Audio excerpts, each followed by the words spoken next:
बच्चों, आपका SB public intermediate college के ऑनलाइन क्लासेस में स्वागत है। आज की क्लास में जो है हम क्लास 11th के गणित का प्रारंभ करेंगे। ठीक है, तो सबसे पहले जान लेते हैं कि कक्षा 11 क्लास 11th के बच्चों को गणित के सब्जेक्ट में क्या क्या पढ़ना है, क्या सिलेबस है उसकी।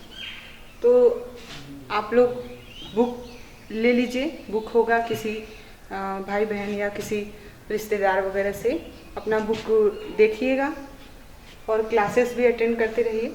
ठीक है, तो पहले बताना चाहेंगे कि सबसे पहला जो चैप्टर है आपका वो है समुच्चय एवं फलन। ठीक है, जिसको आपको सेट थ्योरी और फंक्शन के बारे में पढ़ना है।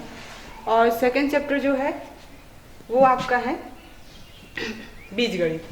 ठीक, और थर्ड चैप्टर में निर्देशांक ज्यामिति, और चौथे में आपको कलन पढ़ना है थोड़ा सा बस, जिसमें आपको लिमिट वगैरह थोड़ी सी, प्रथम सिद्धांत से अवकलन, ये सब थोड़े से चीज़ें हैं जो आपको 11th में पढ़ने हैं। बाकी उसी का जो है विस्तृत पार्ट है वो 12th में पढ़ना है। ठीक, आते हैं इसके बाद चौथे नंबर पे है गणितीय विवेचन। उसके बारे में थोड़ा देखेंगे, जिसमें आपको आगमन विधि, जो आगमन विधि होती है उसके द्वारा क्वेश्चन कराए जाएंगे, बताया जाएगा उसका रूल। फिर लास्ट जो टॉपिक है सांख्यिकी और प्रायिकता, वो वाला चैप्टर। इतने ही आपको टॉपिक पढ़ने हैं। तो आते हैं सम्मिश्र संख्याएं और द्विघात समीकरण। ठीक है, इसको हम लोग देखते हैं। तो ये आखिर सम्मिश्र संख्या की क्या हो सकता है, ये क्या कैसा संख्याएं आ गया। अभी तक हमने सुना था प्राकृतिक संख्या, पूर्ण संख्या, पूर्णांक संख्या, परिमेय संख्या, अपरिमेय संख्या, वास्तविक संख्या, ये सब नंबर के बारे में हमने सुना था। बट ये कौन सा नया नंबर आया जिसके बारे में अभी हमने कुछ भी चर्चाएं नहीं की, तो आज इसको हम जानेंगे। ठीक है, सबसे पहले ये जान लेते हैं कि इसकी क्यों आवश्यकता है। आप लोगों ने जब समीकरण सॉल्व किए होंगे तो आपको जब भी मिला होगा तो देखे होंगे कि उनकी वैल्यूज जो होती थी वो एक वास्तविक संख्या होती थी। ठीक है, आप अच्छा बताइए, कोई ऐसे नंबर हैं चाहे वो निगेटिव हो या पॉजिटिव, उनका स्क्वायर किया जाए और निगेटिव आए, तो संभवतः ऐसा बताना मुश्किल है। बट एक इक्वेशन हम लिख रहे हैं, एक समीकरण है,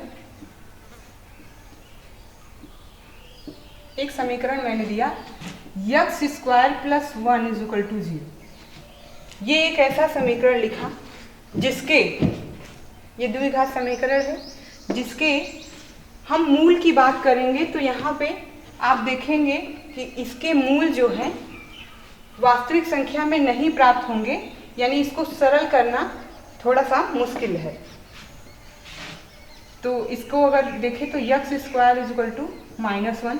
ठीक है, नेक्स्ट स्टेप, आप यहाँ देख रहे हैं कोई एक ऐसा नंबर है जिसका स्क्वायर किया गया और क्या मिल रहा है, -1।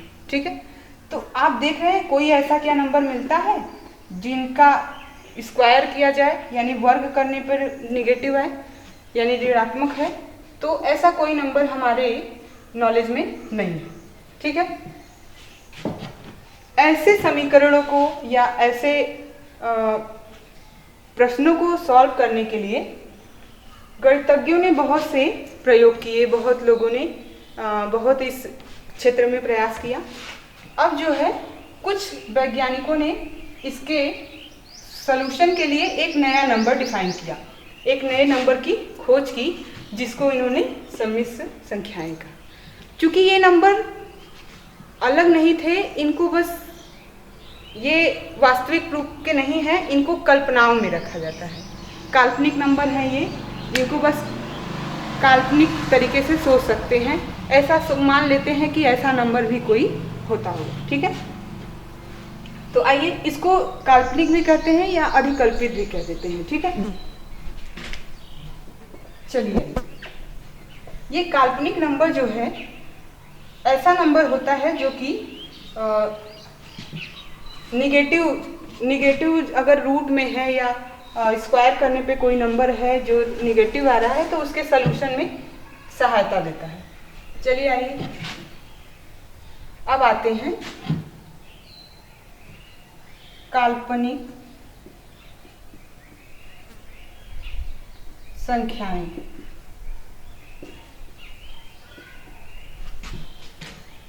तथा आयोटा। इस चीज को पहले हम जानेंगे कि इसका जो ये काल्पनिक संख्या है क्या। एक्चुअल में जितने भी नंबर आपको रूट में माइनस के साथ दिखते हैं, -1 या -5 रूट में, या फिर रूट में -3, ऐसे जितने भी नंबर आपको रूट में माइनस के साथ दिखते हैं वो नंबर क्या कहलाते हैं? काल्पनिक नंबर। कैसी संख्याएं हैं वो? काल्पनिक संख्याएं हैं। ठीक है, यानी ऋणात्मक के साथ अगर वो करड़ी में है नंबर तो वो कैसी संख्याएं हैं? काल्पनिक संख्याएं। अब इस ऋणात्मक संख्या को पॉजिटिव बनाने के लिए एक आयोटा जिसका सिंबल है, प्रतीक है आई। ठीक है, आई से डिनोट होने वाला एक नया नंबर ढूंढा गया, आई, जिसकी वैल्यू जो है इस निगेटिव फॉर्म में होती है। एक्चुअल में इस आयोटा का, आप लोगों ने अभी काल्पनिक संख्याओं के बारे में एक अगर कहा जाए तो इसकी डिफिनीशन हम दे देते हैं। काल्पनिक संख्याओं की डिफिनीशन में ऐसा बोल सकते हैं, यदि एक ऐसा नंबर है जो 0 से बड़ा है तो √-a एक काल्पनिक संख्या होगी। काल्पनिक संख्या यानी आपको समझ में आ जाएगा, अगर माइनस के साथ रूट में कोई नंबर है, यानी अंडर रूट में माइनस के साथ कोई नंबर है तो वो हमेशा क्या होगा? काल्पनिक होगा। ठीक है, आयोटा की बात चलिए, आज हम आयोटा की बात कर रहे थे। आयोटा जो है ये सर्वप्रथम एक वैज्ञानिक थे, गणितज्ञ थे, जिन्होंने आयोटा नाम डिस्क्राइब किया, मतलब खोजा, और उस वैज्ञानिक का नाम था आइलर।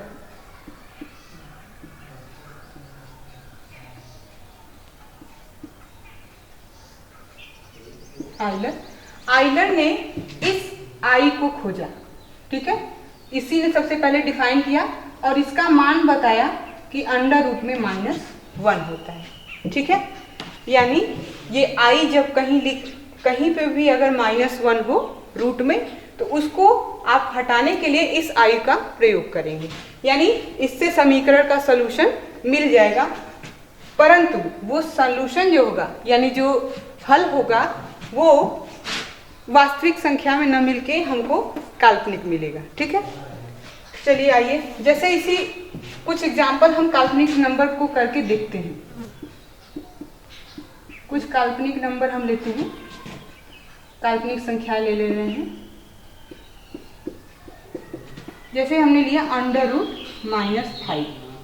अब इसको हमको अगर आयोटा के फॉर्म में लिखना है, आई के फॉर्म में लिखना है, तो हम इसको लिख सकते हैं अंडर रूट में 5 × -1 लिख सकते हैं, या इसी चीज को हम लिख सकते हैं अंडर रूट में 5 × अंडर रूट में -1 लिख सकते हैं।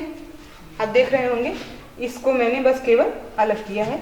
ठीक है, आगे क्या किया, अंडर रूट 5 को वैसे का वैसे ही रहने दिया, और इस -1 की जगह हमने अभी डिफाइन किया कि क्या होता है? आई, और ये जो है इसका सॉल्यूशन मिल गया, यानी -√5 की जगह हम लिख सकते हैं √5 आयोटा। ठीक, अब जो है आते हैं आई की घात देखते हैं कि आई की और क्या क्या वैल्यू होती हैं, कैसे कैसे इसका इस्तेमाल होगा आगे के क्वेश्चनों में। आई का हम किस प्रकार से यूज करेंगे ये हम देखेंगे। तो आइए देखते हैं आई की घात। आई की घात जो है अलग अलग रखने पर क्या क्या मान प्राप्त होते हैं उसको देखेंगे। तो आई की घातें,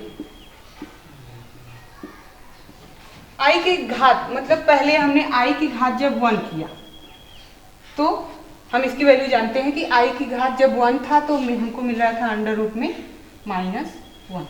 ठीक।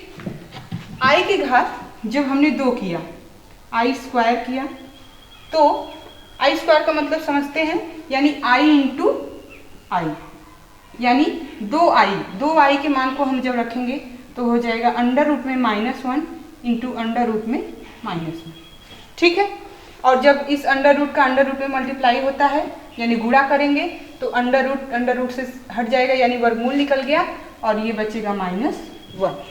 ठीक है। यानी हमको एक नया चीज मिला, आई स्क्वायर का मान कितना, -1। इसकी आवश्यकता पड़ेगी इसलिए हम इसको नोट कर रहे हैं। ठीक है। आते हैं आई की घात 3 करने पर। आई की घात 3 करेंगे तो उसको क्या लिख सकते हैं, आई स्क्वायर इंटू आई लिख सकते हैं। ठीक है। अब जो है आई स्क्वायर का मान अभी हमने ऊपर डिफाइन कर दिया, यानी दिखा दिया कि कितना होता है आई स्क्वायर का मान -1। ठीक। तो हम इसकी जगह रखेंगे, आई स्क्वायर की जगह हमने रखा -1 इंटू, और आई का मान ऊपर हमने पहले ही दिखाया कि आई का मान कितना होता है भाई, अंडर रूट में -1। यानी यहाँ से इसको सॉल्व किए तो ये गुणा हो जाएगा अंडर रूट में -1। ठीक है। ये आई क्यूब का मान। अब आते हैं आई की घात और आगे बढ़ाएं, आई की घात 4 करें तो आई की घात 4 करके देखते हैं क्या प्राप्त होता है मान। चलिए, आई की घात जब हमने 4 किया, फोर्थ पावर किया तो हमें क्या मिलेगा, इसको लिख सकते हैं आई स्क्वायर इंटू आई स्क्वायर। इसी आई को ना करके आयोटा भी आप कर सकते हैं, iota square into iota square. ठीक है। आपको जैसी सुविधा पड़े आप यूज कर सकते हैं, बट ये याद रखिएगा कि यहाँ का आई जो है उसको आयोटा कहा जाता है, इसकी वैल्यू क्या होती है। ठीक है। आते हैं आई स्क्वायर की वैल्यू अभी क्या प्राप्त हुई हमको, -1, तो उसकी वैल्यू रखते हैं -1 और इंटू फिर से वही -1, दोनों का मल्टीप्लाई किया, दिस इज इक्वल टू +1। यानी हमको दिख रहा है कि हमने आयोटा के जब एक घात 1 रखा तो अंडर रूट में -1 वैल्यू प्राप्त हुई, जो ही स्क्वायर किया तो आई स्क्वायर का मान हमको प्राप्त हुआ -1, आई क्यूब किया तो अंडर रूट में -1। ठीक। और जब फोर्थ पार्ट मतलब फोर्थ किया आई की पावर तो हमको मिला 1, यानी आई की घात अगर 4 हो तो हमारा वैल्यू जो होता है एक वास्तविक संख्या प्राप्त होती है। 1 एक वास्तविक संख्या है जो हमको आई की फोर्थ पावर करने पे प्राप्त हुआ। ठीक है। ऐसे करके अगर क्वेश्चन में कभी कभी हमसे पूछता है कि आगे के अभी तक 4 तक के तो हम मान अगर चाहे तो आसानी से निकाल सकते हैं, जो ही बड़े घात आते जाएंगे, जैसे हमने क्वेश्चन किया कि हमें क्वेश्चन में मिला i⁻101 ऐसे टाइप, तो इतने बड़े घात को निकालने के लिए कोई ना कोई सोल्यूशन चाहिए हमें। क्या इसके लिए कोई तरीका है, क्या कोई फॉर्मूला है, किस बेस पे हम इसको सॉल्व कर सकते हैं, इसका क्या मान होगा? तो है वो कैसे कि जब हमने देखा कि आई की घात 4 किया तो हमारी जो वैल्यू प्राप्त हुई 1, यानी इससे क्या निकला कि अगर हम आई के पावर में आई के घात में 4 से डिवाइड करें, 4 से डिवाइड कर दें तो घात थोड़े छोटे रूप में हो जाएगा। तो पहले उसके फॉर्मूले को देख लेते हैं कैसे उसको डिफाइन। यदि आई की पावर n है तो ये फॉर्मूला ही समझिए। ठीक है। फॉर्मूला क्या आप जनरलाइज भी कर सकते हैं, देख भी सकते हैं सॉल्व करके। आई की पावर n है तो सबसे पहले क्या करते हैं, n में 4 से भाग देते हैं और फिर इसके बाद जो रिमाइंडर आता है उसको लिखते हैं। मान लेंगे कि n में 4 से भाग करने पर Q भागफल तथा R शेषफल प्राप्त होता है। ऐसा हम लोग मान ले रहे हैं कि n में हमने जब 4 से डिवाइड किया तो Q यानी Q टाइम्स टेबल पढ़ने पे गया होगा, यानी Q जो हो भागफल हो गया और R क्या बच गया, शेषफल। ठीक है, तो हम इस n को कैसे लिख सकते हैं, n डिवाइडेड बाई 4, यानी n में जब 4 से भाग दिया तो हमको क्या मिला, Q प्लस R बाई 4, यही होगा। ये अगर लिखना होगा तो इतना, इसी चीज को सिंप्लीफाई कर ले तो कैसे लिख सकते हैं, n is equal to 4Q plus R लिख सकते हैं। ठीक है, इसको जब सिंप्लीफाई करेंगे तो हमको ये मिलेगा। ठीक है, यानी इस n की जगह अब हम लिख सकते हैं 4Q प्लस R। तो अब उसी चीज को हम दिखा रहे हैं कैसे लिख सकते हैं। आइए, अब ये एक तरीके से आपका फॉर्मूला बन गया। I to the power n अगर हो तो उसकी जगह लिख सकते हैं I के पावर 4Q प्लस R। ठीक है, ये एक फॉर्मूला टाइप का है। अब कैसे इस पे क्वेश्चन एक करके देखते हैं कि क्या कैसे सॉल्व हो रहे हैं क्वेश्चन। तो क्वेश्चन को समझने के लिए पहले एक क्वेश्चन लिखते हैं। जैसे अभी पिछले ही अभी क्वेश्चन का जिक्र किया था मैंने, एक क्वेश्चन था I के पावर 101 की वैल्यू क्या। ठीक है, तो ये सॉल्व करने पहले क्या करते हैं, इस I के पावर 101 इज इक्वल टू, इसमें 4, इसके घात में 4 से भाग दीजिए तो 101 में भाग देंगे कितना बचेगा, भाग ले जाइए, 101 डिवाइडेड बाई 4, 2 टाइम्स 8, 2, 1, 4, 5 जा 20, यानी 1 रिमाइंडर बच रहा है और 25 बार जा रहा है। आप चाहते तो मुजबानी कर सकते थे, 25 का अगर 4 बार टेबल पढ़ेंगे तो 100 हो जाता है, 1 रिमाइंडर बचेगा। ठीक है, या कर सकते हैं 25 चौक का 100 और 100 में एक शेषफल बच जाएगा, यानी 100 प्लस 1। तो इसको हम कैसे लिख सकते हैं, इसको लिख सकते हैं I to the power 4 into 25, यानी 4 गुणे 25 करेंगे तो 100 मिलेगा, एक I बच गया है तो वही प्लस करते हैं। ठीक है, ये 4 क्यों किया, अभी आपको बताया मैंने कि अगर ऐसे टाइप के हों जो बहुत बड़े बड़े घात में दिए गए हैं तो उनको इस तरीके से सॉल्व करते हैं। अभी आपने देखा कि इसको ऐसा भी लिख सकते हैं, I के घाते 4 के घाते 25 प्लस 1, सॉरी I के घाते गुणा I के घाते 1। ठीक है, इसको ऐसा लिख सकते हैं।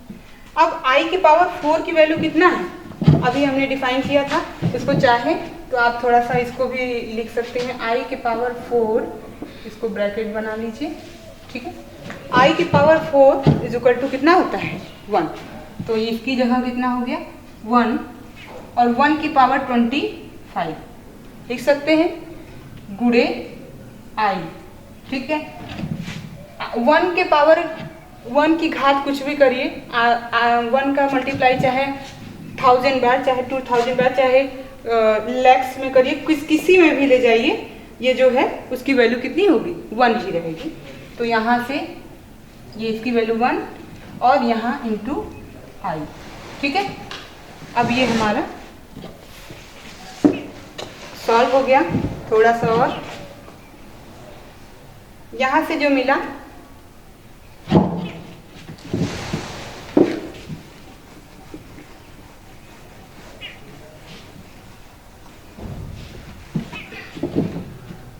हमने पाया कि I to the power 101 is equal to मिल गया क्या I, और I की वैल्यू कितना होता है अंडर रूट में -1।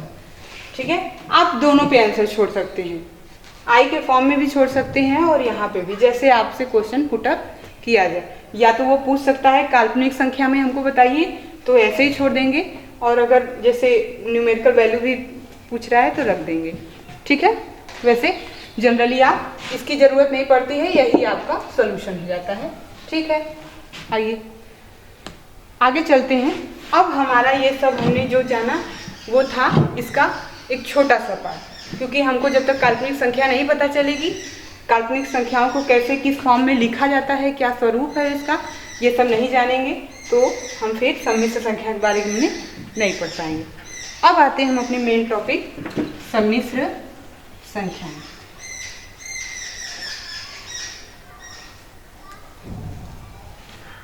सम्मिश्र संख्या जो है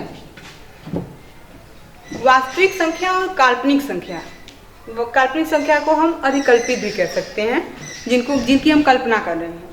तो सम्मिश्र संख्या ऐसी संख्या है जिसमें वास्तविक संख्या और काल्पनिक संख्या दोनों का संयोजन है।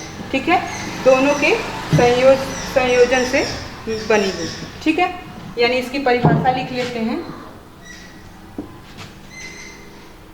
वास्तविक संख्या तथा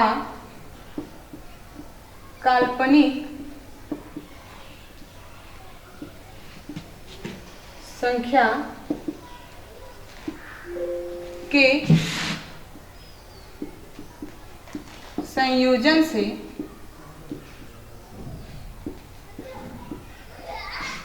प्राप्त संख्या को वास्तविक तथा काल्पनिक संख्या के संयोजन यानी दोनों के मेल से जो संख्या प्राप्त होगी उसको सम्मिश्र संख्या बोलते हैं। कैसी संख्या कहलाती है? सम्मिश्र संख्या। इंग्लिश में इसे कॉम्प्लेक्स नंबर बोलते हैं। ठीक है, सम्मिश्र संख्या कहलाती है। ठीक है, इतना समझ में आ गया। अब ये दिखता कैसा है, क्या स्वरूप है इसका?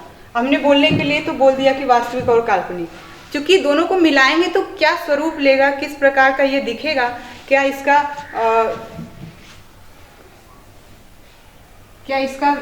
रूप होगा, ये हम देख लेते हैं। इसे हम जेड से, स्मॉल जेड, इसे स्मॉल जेड से प्रदर्शित करते हैं। किसे? इस सम्मिश्र संख्या को हम लोग स्मॉल जेड से प्रदर्शित करते हैं। अब यानी स्मॉल जेड बराबर जो हमको मिलेगा, कह सकते हैं सम्मिश्र संख्या स्मॉल जेड बराबर हमको मिलेगा a प्लस आई बी। ये आई बी, ए जो है यहाँ पे वास्तविक संख्या है। ठीक है, और ये इतना पूरा काल्पनिक संख्या है। अब इस चीज को समझिए, जब वास्तविक संख्या और काल्पनिक संख्या का संयोजन हो गया, दोनों मिल गए, तो हमको कैसी संख्या मिली? सम्मिश्र संख्या। ठीक है, कॉम्प्लेक्स नंबर। अब ये जो है, ये हमने क्यों a प्लस आई बी लिखा? a और b की जगह आप कोई भी वास्तविक संख्या ले सकते हैं, कोई भी वास्तविक संख्या हो सकता है। ये एक व्यापक रूप है इसका। कैसा रूप है? व्यापक रूप। सम्मिश्र संख्या का कैसा रूप है? व्यापक रूप है। ठीक है, तो फिर इसके बाद जहां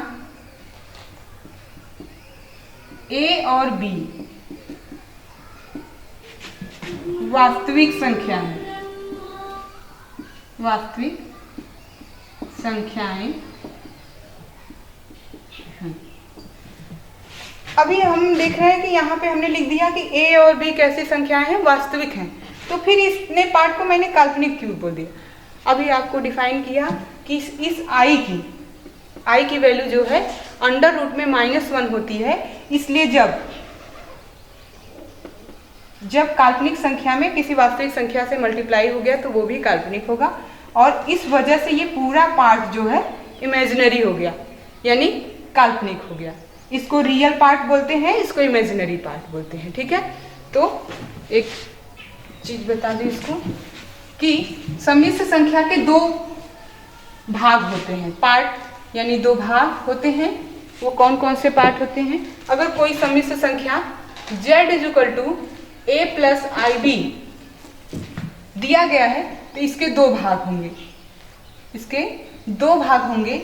एक जो होता है रियल पार्ट, जिसको RE वास्तविक भाग इसको कह सकते हैं, रियल पार्ट ऑफ Z, यानी इस Z का वास्तविक भाग क्या होगा, ये A है, ठीक है। और इमेजिनरी पार्ट यानी काल्पनिक इमेजिनरी पार्ट जो होगा Z का, वो क्या होगा,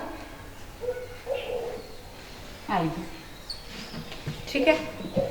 इमेजिनरी पार्ट IB होगा। IB क्या कहें, I तो है ही, B कहते हैं, ठीक है। I से हमारा यहाँ ये इमेजिनरी बनाने के लिए इसको काफी है, केवल B जो होगा हमारा इमेजिनरी में आ जाएगा, ठीक है। अब इसको समझ लेते हैं, इसको वास्तविक और इसको काल्पनिक भाग बोल रहे हैं। तो जब हमको सम्मिश्र संख्या का वास्तविक भाग और काल्पनिक भाग दोनों मिल गया, तो फिर इसके बाद हमारे आगे के जो है सम्मिश्र संख्या को पढ़ने में हमको आसानी होगी। चलिए आइए, इसको आप हिंदी में यहाँ लिख सकते हैं कि ये क्या है, वास्तविक भाग, ठीक है, यही चीज है। वास्तविक भाग को ही रियल पार्ट ऑफ Z कहते हैं। इसको इंग्लिश में पढ़ेंगे रियल पार्ट ऑफ Z, यानी Z का रियल पार्ट क्या है, वास्तविक भाग क्या है, A है, और Z का काल्पनिक भाग क्या है, B है। अब इसके बाद नेक्स्ट हेडिंग हमारी है सम्मिश्र संख्या। समझ में आया? अगर वास्तविक संख्या और काल्पनिक संख्याओं दोनों के संयोजन से, मतलब दोनों को मिला के जो संख्या प्राप्त होगी, जो मिलेगी हमको, वो क्या होगी, सम्मिश्र संख्या होगी। उसमें I का होना अनिवार्य है, आयोटा रहेगा, तभी वो सम्मिश्र संख्या कहलाएगी, ठीक है। अब सम्मिश्र संख्या में अगर मान लीजिए ये तो दिख रहा है यहाँ पे, अगर हमको एक नंबर, हमारा क्वेश्चन है कि 5 एक सम्मिश्र संख्या है या नहीं।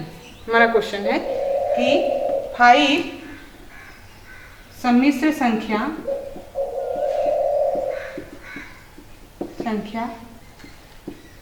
है या नहीं, आपको ये बताना है। अब देखिए, आपको लग रहा होगा कि 5 में तो I है ही नहीं, तो इसमें कैसे ये सम्मिश्र संख्या कैसे हो सकती है। क्योंकि अभी तक आप, या अगर क्लास 9 से ही, छोटे क्लासेस से ही स्टार्ट हो गया होगा आपको पढ़ना कि कौन कौन सी संख्याएं आपने पढ़ी हैं, अभी तक ने आपने जितने भी नंबर आपने पढ़े हैं, चाहे वो प्राकृत संख्या हो, पूर्ण हो, पूर्णांक हो, परिमेय हो, अपरिमेय हो, वास्तविक हो, इन सबका समावेश इस सम्मिश्र संख्या में होता है। यानी अब तक में सबसे बड़ी जो संख्या का स्वरूप है वो क्या है, सम्मिश्र संख्या। बात समझ में आई? नहीं समझ में आई? देखिए ऐसे, जैसे अगर ये नेचुरल नंबर है तो उससे थोड़ा सा बड़ा क्या होता है, होल नंबर, उसमें क्योंकि 0 इंक्लूड होता है। उसके बाद आता है इंटीजर, पूर्णांक, जिसको पूर्णांक बोलते हैं। इसके बाद परिमेय और अपरिमेय मिलके वास्तविक संख्या, सबको मिला के वास्तविक संख्या में बनी। और जो अब तक का जो सबसे बड़ा बना पार्ट, यही हमारा क्या है, कॉम्प्लेक्स नंबर, सम्मिश्र संख्या। यानी इसमें सब नंबर आ जाएंगे, प्राकृतिक होगी, चाहे पूर्ण होगी, चाहे पूर्णांक होगा, परिमेय, अपरिमेय, वास्तविक, ये सारी संख्याएं किसमें आएंगी, सम्मिश्र में, ठीक है। तो इस चीज को थोड़ा सा डिफाइन करके छोड़ देते हैं। इसको हम देखिए लिख सकते हैं 5 + 0 × I लिख सकते हैं। अब आपको इसमें I दिख रहा है कि I के फॉर्म में ये हो गया है, यानी ये कैसी संख्या हो गई, ये एक सम्मिश्र संख्या है।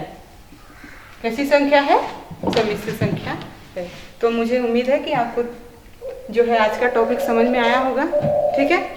और अगर कुछ नहीं भी समझ में आया है तो उसको कमेंट कीजिए, हम आपकी समस्याओं का समाधान करेंगे, ठीक है। अब आगे जो है इसके आगे टॉपिक पढ़ाएंगे। तो आज के लिए इतना ही, आगे नेक्स्ट वीडियो में, ठीक है। धन्यवाद।